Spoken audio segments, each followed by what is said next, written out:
Welcome. In this video, we are going to take a look at problem 16 from Chapter 1 of College Physics 2E by OpenStax. In this problem, we have a can. It contains 375 milliliters of soda. We need to find out how much is left after 308 milliliters is removed. Okay, so the two values we have are 375 milliliters. That has 3 sig figs.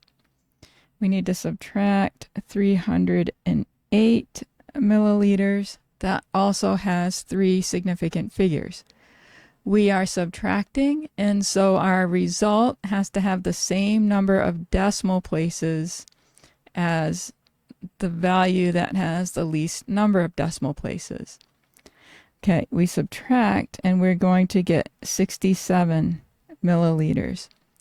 Neither value has a decimal place, and so our answer has no decimal places. And so we can say 67 milliliters of soda is left.